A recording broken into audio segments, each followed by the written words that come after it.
But truth is, I cannot accept love because I am a broken man. I'm more broken than a total car without the help of a tow truck. I asked the Lord to remove me, rebuild me, reaccept me. But the Lord told me he had to have a conversation with the devil before approval. I don't love you the way I should, with your flaws and imperfections. No one would. Absolutely no one. You're the definition of unreal, but deeply, the reason is, your heart is made of steel. Julie is off tonight. It all started last night in Manatee County when authorities say this man, Javonte Brice, opened fire, killing his mother in a motel room. That happened at a Motel 6. Deputies say Brice shot his mother 3 times. From there, the Manatee County Sheriff's Office says he shot and killed 2 other women. The second shooting killed Brice's cousin. It all culminated in a deputy shootout in Hamilton County, right off I-75 in Jasper. Right now, we don't know motive. Ladies and gentlemen, we don't know what set this man off. We don't know why he chose to kill his loved ones. And we may never know, but we're going to continue to investigate. It's a very fluid and active investigation, and we're trying to get all the answers to the questions that we all have. So that's where we're at right now. We still questioning, like, why, you know, what led up to it. But it has happened. You know, they're gone. Friends and Imagine sitting across from a loved one. You see their smile, you hear their laugh, but you can't shake the feeling that behind their eyes, a storm is building. A storm they describe to you in perfect, painful detail. They write poems about it. They post about it online. They even tell you, I'm broken. What do you do? When does a cry for help become a warning sign we can no longer afford to miss? This is the story of 28-year-old Javonte Brice, a father, a son, a poet. And on the night of June 24th, 2024, the man who would murder his own mother, his cousin, and another woman in a horrific 90-minute rampage across Manatee County, Florida. But this is not just a story about what he did. It's a story about everything he said he was going to do, long before he ever pulled the trigger. It's a case study in how we listen, or, more tragically, how we often don't, to the people crying out from the edge. This story will make you reconsider every cryptic post, every anguished conversation, and the silent battles your own family members might be fighting. Before we unravel the tragic timeline of warnings that were missed, if you're committed to understanding the real stories behind the headlines, make sure you're subscribed to True Crime Unraveled and have notifications turned on. We dive deeper than the news reports to bring you these comprehensive investigations. Now, let's trace how that fatal storm built, starting with the words Javonte Brice left for the world to see. Javonte Brice didn't hide in the shadows. He broadcast his turmoil to the world. He was a regular at poetry slams in Bradenton, performing raw, wrenching pieces about pain, betrayal, and a soul shattered beyond repair. On social media, he wasn't just venting, he was practically drafting a manifesto. Tonight, we're not just following a timeline of crime scenes. We're following a timeline of warnings. We'll hear his words, the poems that foreshadowed violence, the Facebook posts that served as a chilling, real-time log of the killings, and the desperate interventions from family that almost worked. We'll see how multiple systems, family, mental health, law enforcement, were presented with the pieces of a coming tragedy, yet failed to put the puzzle together until it was too late. To understand the night of June 24th, you have to understand the years that led to it. Javonte Brice was a father to 12 children, a man with a complicated web of relationships, and a history with law enforcement that painted a clear picture of escalating trouble. But his most honest testimony didn't come in a police interview. It came in his poetry. In one piece, recited online for anyone to hear, he took us month by month through his pain. The month of January brings floods. February brings suffocation. March brings sorrow. May brings heartache and pain. Then he arrived at the summer, and his language shifted from sorrow to something darker. The month of June and July and August brings storms of evil. Tombstones start to shatter. Roots of love become rotten. Prayers turn into a dive with no change. Think about that. Tombstones started to shatter from faithful sinning. Roots of love starting to become rotten, not from unsanitary water, but from those who water the roots of poison. Secrets are arising from the deepest of the oceans, clouds becoming darker than the bottom of the ocean. Prayers turning into diabetes with no change. Sins are becoming more thirsty than the dry desert, even with the drops of the rain. Memories becoming forgettable, hearts becoming broken by believing fairy tales told by devilish people, and God-fearing people giving up on faith due to joys that take over their sanctuaries with no remorse. The month of January brings floods. The month of February brings suffocation. The month of March brings sorrow. The month of April brings depression with no remedy. The month of May brings heartache and pain. The month of June and July and August brings storms of evil. The month of September and October brings fallen burdens. The month of November brings fire while during a snowstorm. The month of December brings the preparation of a new and better life. Because in every month I've prayed, so no more rainy, sorrow, loss, unfamiliar days to come. I thank you, Lord, for my exodus in a new chapter. He specifically names June as the bringer of storms of evil. When someone tells you who they are and what they fear, that clearly do we believe them? Or do we dismiss it as artistic drama? His life off the page was just as turbulent. He had a history of violence against women, including arrests for battery and strangulation, a known red flag for future lethal violence. In 2021, concerns about his mental health led a judge to issue a risk protection order. He was ordered to surrender his firearms. This was a legal warning shot. But that order expired in 2023. The system's safeguard had a timer on it, and when it clicked off, no one was there to reset it. He even tried to tell the system directly. In 2021, after making a disturbing Facebook post saying, "To my brothers and sisters, look after my kids," he shot himself in the stomach. He was put under a mental health hold, the Baker Act, another crisis averted, but not a life changed. The stage was set. The poet had written of June's storm. His life was a cascade of crises. And as the calendar turned to that fateful month, the pressure began to show in a new, more public forum, his Facebook feed. June 24th, 2024 was a Monday. For Javonte Brice, it was the day the storm of evil broke. It started not with violence, but with a confrontation that proved intervention could work. That evening, Brice showed up at the Palmetto Trace apartments. His sister and an ex-girlfriend, the mother of one of his children, were inside. Witnesses said he walked in, looked at his ex, and stated coldly, "I have to kill you." But his sister stepped in. She talked to him. She calmed him. She used their bond to pull him back from the brink. He left without harming anyone. This is a critical moment.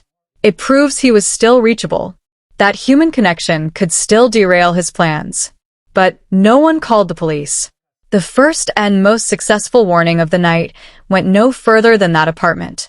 His sister had stopped him once, but the storm in him hadn't passed.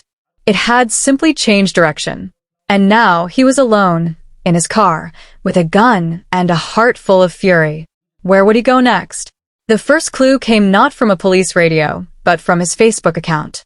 At 8:53 p.m., just after leaving the apartments, he made a simple, ominous post. Just one word: love. We return to a nightmare unfolding in real time, narrated by the killer himself.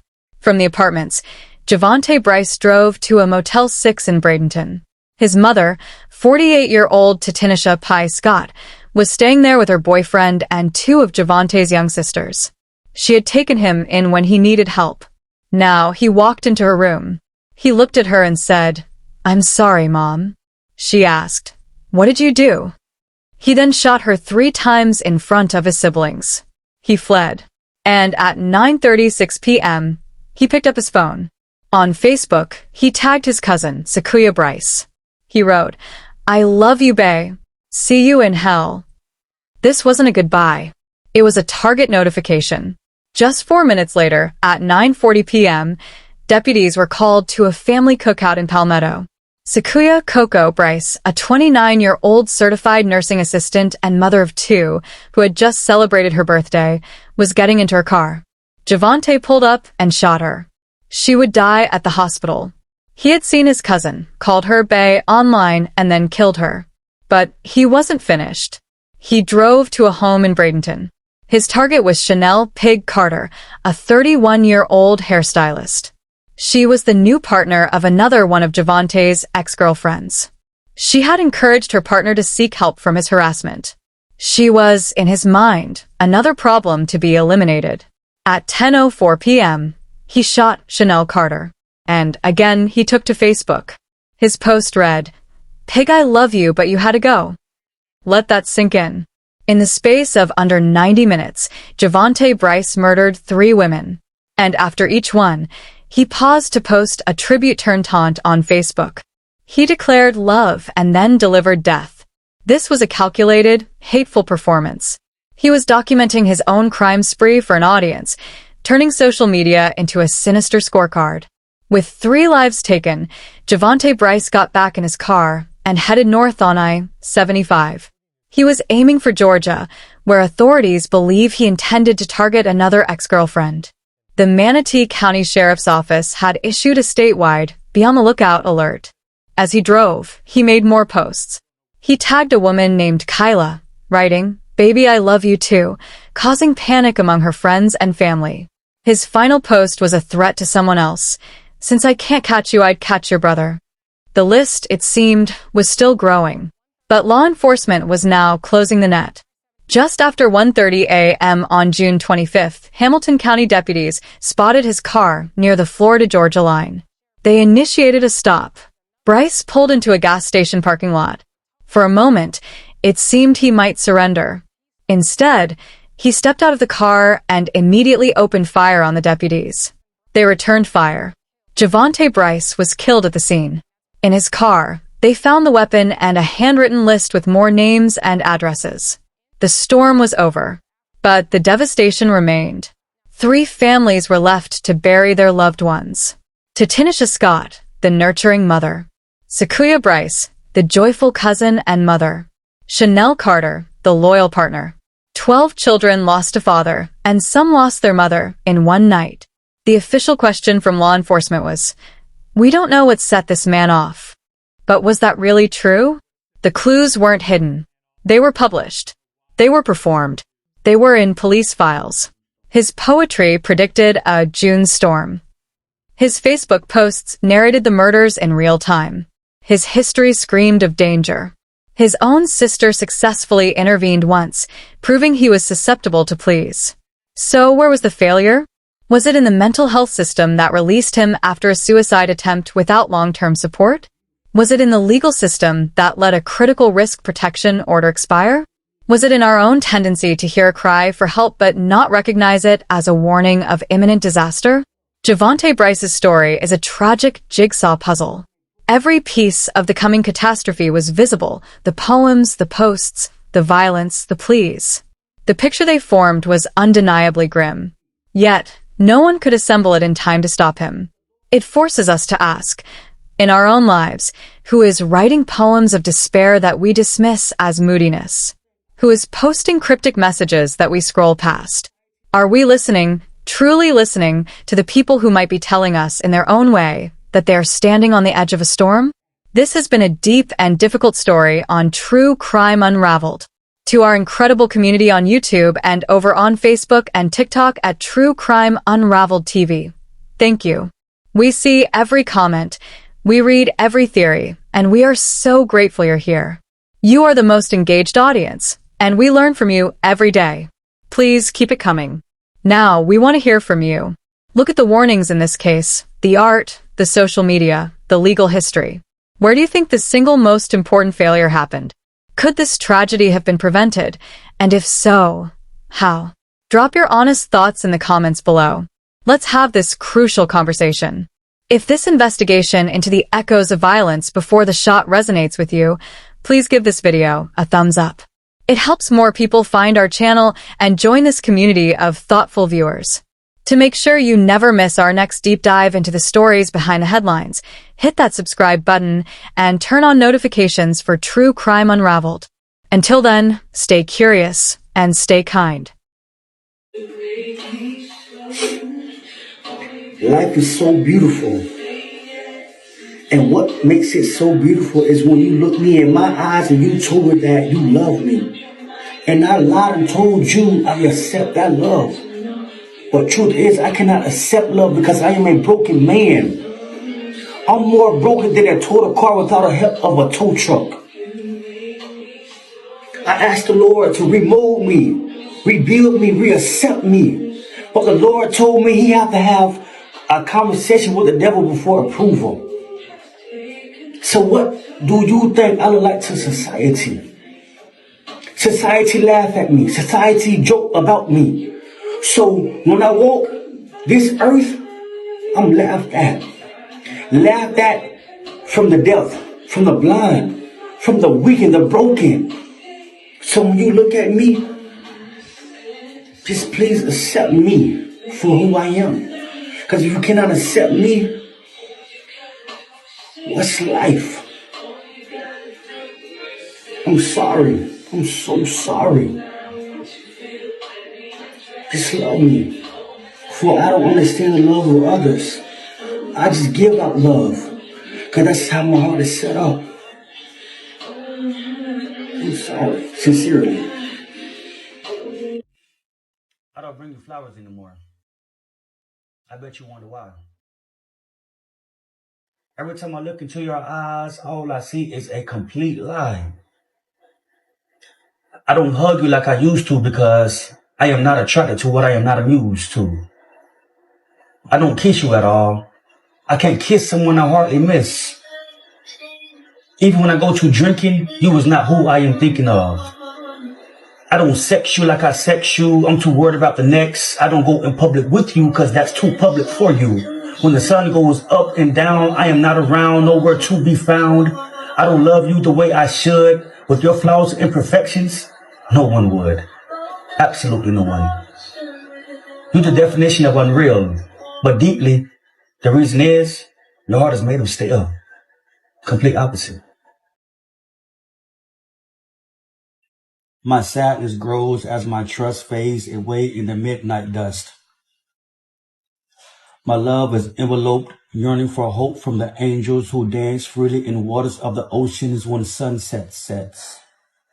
Morning dew turns into frozen dew due to the bees running out of honeydew. Butterflies becoming angry due to the decreasing of dragonflies. I adorn the ornament of life until life stings like a hornet. Now my madness sings like a hurricane, my heart and brain filled with trauma and pain. Life is heavy and heaven is scary. What goes up must comes down. I am not a shooting star, but many people played my love like a guitar while others listened while smoking their cigars. Wanting to slit and slice their throats and drive them to the Atlantic Ocean on a speedboat and watch them sink until they meet the slaves who built this ruined but still existing world. Soul going through every season of pain, but in a week. I can't sleep, even with sleep aid. But first, a man on a killing spree just south of Tampa caught and killed in Hamilton County, the frightening shootout that ended a tragic series of events. Thank you for joining us tonight at 6 o'clock. I'm Jacob Murphy. Julie is off tonight. It all started last night in Manatee County when authorities say this man, Javonte Brice, opened fire, killing his mother in a motel room. That happened at a Motel 6. Deputies say Brice shot his mother 3 times. From there, the Manatee County Sheriff's Office says he shot and killed 2 other women. The second shooting killed Brice's cousin. It all culminated in a deputy shootout in Hamilton County right off I-75 in Jasper. That's where our Stacey Inez joins us live with the aftermath of this crime spree. Stacey? Yeah, Jacob, well, I spoke to Sheriff Harold Reed today, and he tells me that it was by the grace of God that his deputies survived this situation. He says when Brice started shooting, 3 of those bullets went directly into the window, the driver's side window of one of the patrol cars, and it just narrowly missed one of the deputies here. Now, Hamilton County Sheriff's deputies, they spotted the car around 1:30 in the morning. That's Brice's car.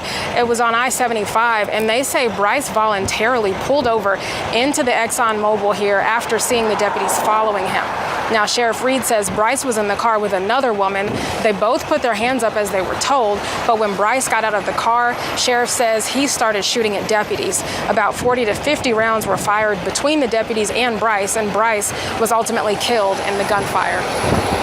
And I was traveling over to the Arby's at the Love's gas station, as I often do, to get a quick snack late at night, and then I suddenly see a flood of red and blue lights, and I was curious as to what was going on. They utilize their training in felony traffic stops. They sought cover and were able to perform excellently. And I hate to say that because a life was lost, but they were out there putting their lives on the line. So they didn't fire until they were fired upon. Now, the other woman in the car ran to hide from the gunfire. Sheriff told me she was questioned and released, and she won't be charged with anything. But I did ask him if there was any indication that the woman in the car with Brice was being held against her will. The sheriff told me she didn't express that, but she did tell deputies the night before this shooting, he did also pull out a gun on her as well before he killed his mom and those 2 other women. And of course, as we continue to learn more in this situation, we'll bring it to you on air and online. For now, live in Hamilton County, Stacey Inez, WCTV Eyewitness News. Yes, still a lot we don't know, Stacey, but one thing we do know, 2 deputies are returning home to their families tonight. Thank you so much. Now, of course, officials and families are still trying to make sense of the situation in Manatee County. Brice knew all his victims, but there are still plenty of questions. We don't know a motive. Ladies and gentlemen, we don't know what set this man off. We don't know why he chose to kill his loved ones. And we may never know, but we're going to continue to investigate. It's a very fluid and active investigation. FDLE is investigating the deputy-involved shooting up in Jasper as the Manatee County Sheriff's Office continues to try to unravel what happened with that triple homicide.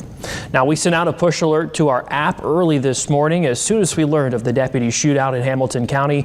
To be among the first to learn of breaking news next time, we do invite you to download the free WCTV News app. You can just scan the code right now to download it to your phone. This is the suspect in Monday's deadly shooting spree in Manatee County. 3 women were killed, including the suspect's mother.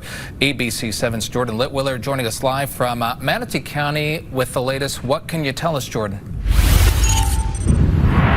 Rick, Javonte Brice's friend tells me everything seemed to be okay, but ultimately something triggered anger that he appears to have been fighting for years and couldn't seem to shake.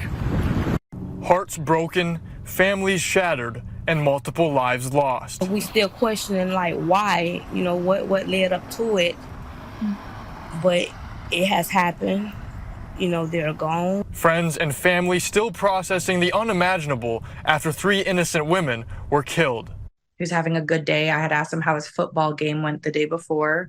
Javonte Brice's friend Ashley had plans to meet with him on the night of the shootings, but when she woke up from a nap, the shooting spree had already started. Do you think he would have killed you? I'm not sure because I don't know how his mental state was. Something that had proven to be a concern in the past. Maybe he should have sought out the help that his family members were pushing him to get. Brice had a documented history of mental health issues. Paperwork from the Manatee County clerk shows he was Baker acted and spent time at a psychiatric facility in 2021. Local mental health clinician Brittany Hoff says it can be a real challenge for people to get the help needed to fight their inner demons. And the stigma is very real, right? A lot of the time, especially for men, they are expected to be strong, they can't cry, they can't talk about emotions. And often, despite appearing to be in good spirits, he seemed fine. Everything was going well. The battles deep down can be hard to overcome without the proper help. Really just being a community that allows people to discuss their challenges freely and openly without fear of judgment or criticism. hoping to spread a message of empathy and understanding so anyone at their breaking point can get the necessary help to put their lives back together. In Manatee County, Jordan Litwiller, ABC 7, your local station. Over them during this very, very tragic time. Just want to try to give you a timeline of last night. And before I get started, I really want to show you the killer himself, the one that is responsible for 3 homicides in Manatee County last night. His name is Javonte Brice. He is 28 years of age. He is the one that went on a killing spree last night in Manatee County. So we believe initially that this all started sometime before 9 o'clock when Mr. Brice traveled to the Palmetto Trace apartments in Palmetto, in the city of Palmetto. Inside one of those apartments was his sister and a mother of one of the many children that Mr. Brice has. When he walked into the apartment, he looked at the ex-girlfriend and said, "I have to kill you." Somehow, the sister was able to talk him down and talk him out of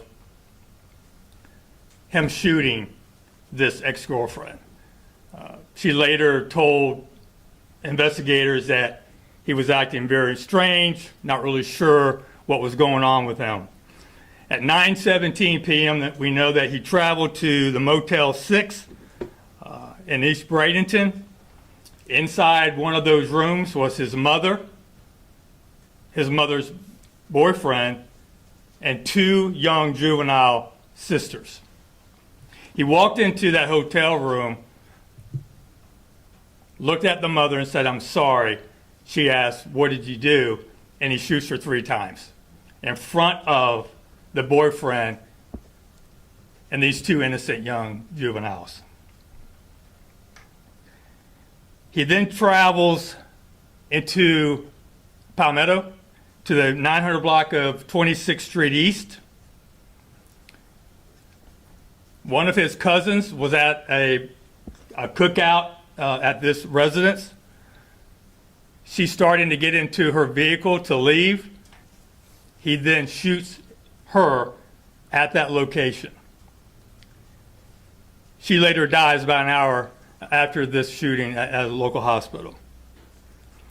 We then have him traveling into the city of Bradenton over the Green Bridge, and at roughly 10:04 p.m., he travels to a location in the city of Bradenton, the 4800 block of 51st Street East.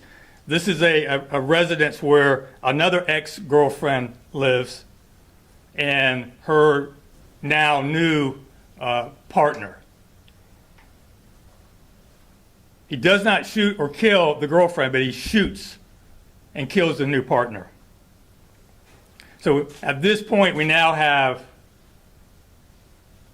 3 homicide scenes and also an ag assault scene at Palmetto Trace. Investigators are constantly getting information. We know right away that the suspect is Javonte Brice. The family has been very cooperative. They tell us exactly what's going on. We find out that he possibly has another ex-girlfriend in the state of Georgia and that he is now traveling to that state to kill her. We put out a statewide BOLO. Luckily, sheriff deputies with the Hamilton County Sheriff's Office spots the vehicle that Mr. Brice is driving. They stop him. He immediately gets out of the car and starts firing upon them. They return fire, shooting and killing him there in Hamilton County. And that's where everything ends. I can't really go into all the details. I have talked to Sheriff Reed out of Hamilton County to make sure that those deputies are okay. They are. They're fine. The Florida Department of Law Enforcement will be investigating that deputy-involved shooting there in Hamilton County. But that's what we know right now. We don't know a motive, ladies and gentlemen. We don't know what set this man off. We don't know why he chose to kill his loved ones. And we may never know, but we're going to continue to investigate. It's a very fluid and active investigation, and we're trying to get all the answers to the questions that we all have. So that's where we're at right now, and I'll take any questions that you may have. Sheriff, we spoke with some witnesses at the motel. They said that they estimated 20, 30 minutes for officials and police and the EMTs to get there. Do you have an estimate of how long it actually took and why that was, if it did take so long? No, I don't believe that's correct. We'll give you the arrival time of all the personnel involved. The deputies were dispatched, and I don't know exactly when we got the call, about 9:17, but we'll get those times to you. Sheriff, when you talk about his past state, just going through some court records, it looks like he had some run-ins with some mental health and even some injunctions just out of concern. Yeah, I mean, I know that just based upon what we can read into now, he had some BOP warrants. He had a burglary with an assault. He had a domestic violence case with strangulation. As far as his mental state of being, I'm not really sure what kind of issues he may have dealt with in the past. We'll still be investigating all of that. Can we talk about the last few days? Maybe what have you learned about where his whereabouts, what he's been doing just in the last few days? Yeah, we haven't really had time to find all that information out. Understand that really the people that are close to him that can give us that information are devastated right now. They're dealing with a mother of several children that is now deceased, a cousin. So they're going through a lot right now, and hopefully we're able to kind of interview them and get some more information on what he may have been going through the last few days prior to this tragic event. Sheriff, you said the sister was able to talk him out of shooting the mother of his child at the first location. Can you give us any more detail about how that went down? He just went in there to kill her. For what reason, we don't know. He asked if he could take a shower. She declined. She said no. But I don't know how she was able to talk him down. She seems to be the only one, at this point that was able to do that. And what kind of weapon did he have, and do we know where he got it? Yeah, it was a handgun. We don't know where he got it. It was a revolver, I think a .38 or something close to that. So, and that's we're assuming that's what he used to fire on the Hamilton County deputies as well. And did they? Did he fire back, and none of them got struck? No, they're fine. He initiated the fire. He came out of the car shooting at those deputies. And Tim, I can't get into everything because it's still being investigated by FDLE, so you know how that goes. But they returned fire, from my understanding, after he fired on them. I talked to several people who made 911 calls. Are you going to be releasing those calls? Yeah, we'll be releasing everything as soon as we can. Can you talk about, too, just looking at his Facebook page? It seemed like on his Facebook page he was kind of detailing what he was going to do. There were so many people trying to reach out to him. How important will that be in the investigation? It'll be very important to maybe get some more information on what he was thinking at the time, why he was acting in this manner, and really what he seemed to have an agenda. He knew exactly who he wanted to kill, and he did not have a hard time locating them. What sort of roadway that the Hamilton County deputy encountered him on? Was it highway or? I'm not really sure. Not really sure. Do we have an idea of the time difference between each shooting and how deputies could have responded, between each one?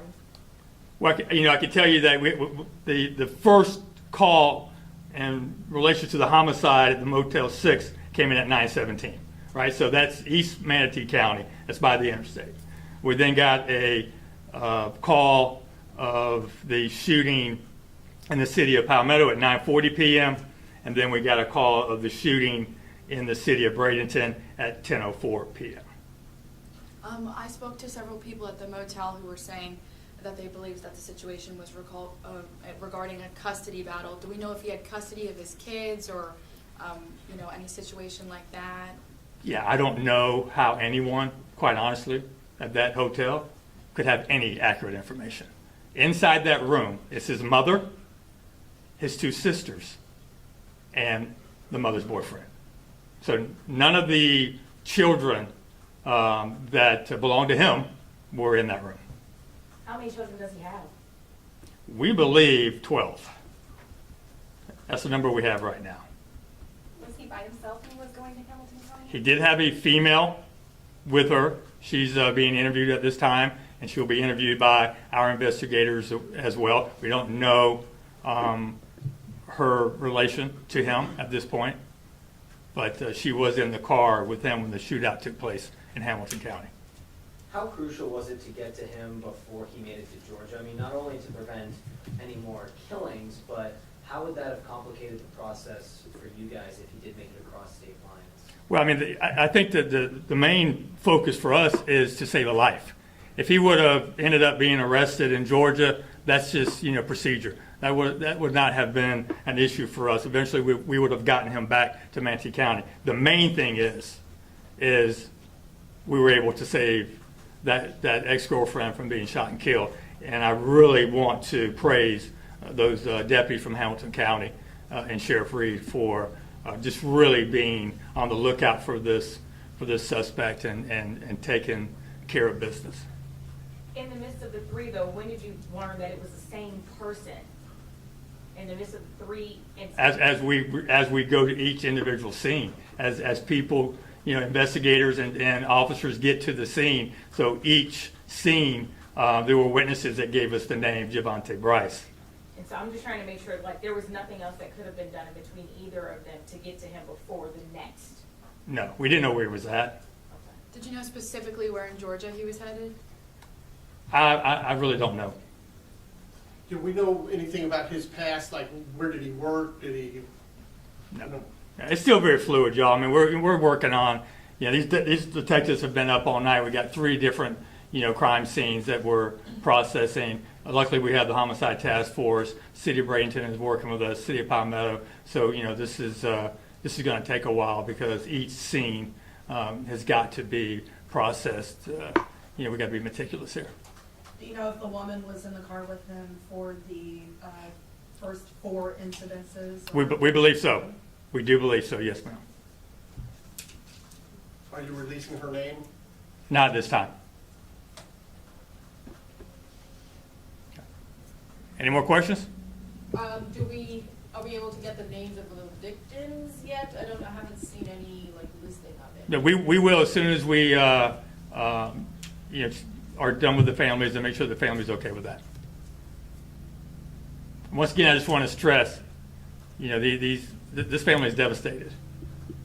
So this is going to be a very difficult thing for them to overcome. So we're trying to give them that time that's necessary to process all this information and work with us as closely as they can. Just lastly, really quick, the Motel 6 area, is there usually a heavy deputy police presence there? Is that normally a sketchy area? I mean, we don't have a lot of calls for service there. We have deputies in that area all the time as part of regular patrol. Yes, ma'am. Do you know if his mother was living in the Motel 6 or trying to escape him in the Motel 6? We're not sure. We're not sure why they were living in that room, if they were just staying there temporarily or if that's where they chose to live. We'll definitely be finding all that out.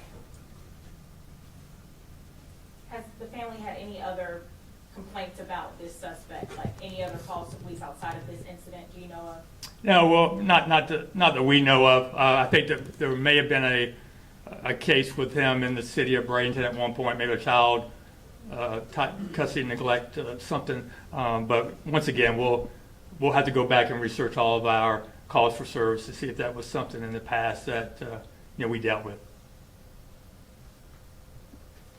All right, thank you all. Thank you. I will say this: we arrived on the scene 2 minutes after the call for service at the hotel. And EMS 3 minutes. And EMS 3 minutes, yeah. Thank you. Yeah, so it's not 30 those people need to Yeah. check their Get a facts. watch or Yeah, something. but it sounds good on paper.